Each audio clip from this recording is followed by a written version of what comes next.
Hola, aquests dies heu vist als mitjans la notícia que un jutjat ha decidit que l'Ajuntament de Girona ha de pagar més de 9 milions d'euros a una empresa per haver resolt la seva concessió sobre la gestió de 2 aparcaments de la ciutat. Lògicament, és una qüestió que genera interès, però també preocupació, sobretot pel possible impacte econòmic a les arques municipals.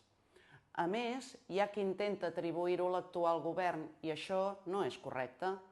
Aquest assumpte es va aprovar en els mesos finals del meu mandat com a alcaldessa i crec que cal explicar-ho i amb transparència.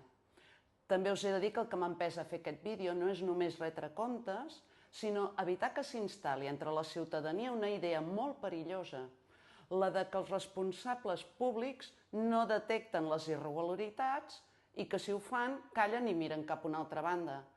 I no, un responsable públic davant d'un incompliment o un compliment deficient que afecta la ciutadania ha d'actuar i ha de fer-ho amb responsabilitat i amb rigor i amb consciència que repercuteix els diners de tothom. L'any 2003, l'Ajuntament va donar una concessió per construir i gestionar 2 aparcaments de 326 i 216 places situats a l'Eixample i a la Devesa Güell. L'empresa concessionària havia de construir-los al seu càrrec i cost i, a canvi, podia explotar-los durant 48 i 50 anys respectivament. Així recuperava la inversió i, a més, podia obtenir certs beneficis per la seva gestió. A canvi, l'empresa havia de garantir els serveis i uns horaris amb uns preus regulats per assegurar sempre un bon servei a la ciutadania. Amb els anys, però, va començar a incomplir les seves obligacions. Durant el meu mandat vam encarregar auditories de les concessions municipals i això ens va permetre detectar incompliments flagrants en aquest cas. Davant d'això, els serveis jurídics de l'Ajuntament van analitzar la situació i van concloure que calia resoldre la concessió. Com a alcaldessa vaig assumir la responsabilitat de tirar endavant un procés molt complex però necessari. No concebo que un ajuntament, davant d'irregularitats tan greus, miri cap a una altra banda, i menys encara quan parlem d'una concessió amb un valor econòmic tan alt.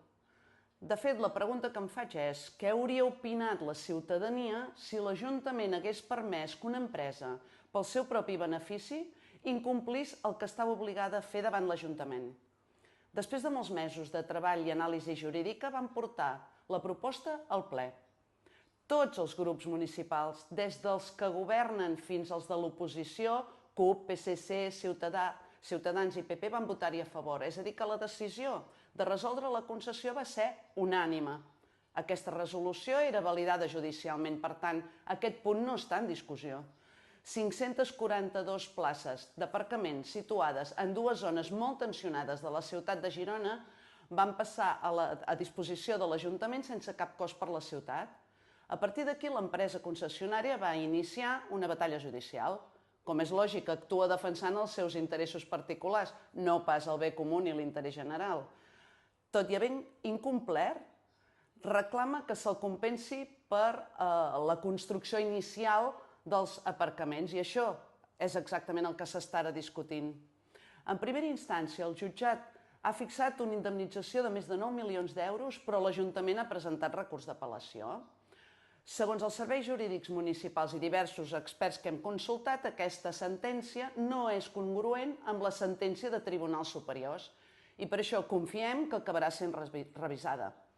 És molt important deixar clar que aquesta sentència no qüestiona la decisió de resoldre la concessió, que ja ha estat avalada, sinó exclusivament si pertoca o no i en quin import una quantitat econòmica que l'empresa demana com a compensació. No parlem d'una sanció, ni d'un error municipal, sinó d'una discrepància jurídica sobre com s'ha de valorar una compensació o indemnització a una empresa que no va complir amb els seus compromisos. Aquest procés pot trigar molts anys abans no vegi una resolució ferma i, mentrestant, l'Ajuntament gestionarà aquests aparcaments i, si veu convenient l'actual govern, generaran ingressos per la ciutat. És a dir, que el patrimoni municipal no s'ha vist perjudicat, sinó reforçat amb una decisió que no era gens fàcil ni còmoda, però sí responsable. I si algun dia, després de molts anys, aquesta indemnització acabés essent confirmada, cosa que sincerament sembla poc probable, caldria entendre que no es tractaria, com he dit, ni d'una sanció ni d'un pagament per una mala gestió, sinó del resultat d'una valoració econòmica diferent. En qualsevol cas, l'Ajuntament seguirà disposant d'aquests aparcaments i dels ingressos que aquests estan generant i generaran durant tants anys per la ciutat. Moltes gràcies per haver-me escoltat fins aquí. He volgut explicar-ho amb transparència perquè crec que retre comptes és una obligació democràtica i també una mostra de respecte envers els gironins i gironines. I perquè continuo convençuda que actuar amb rigor, encara que sigui molt difícil, és la millor manera de defensar els interessos de la ciutat.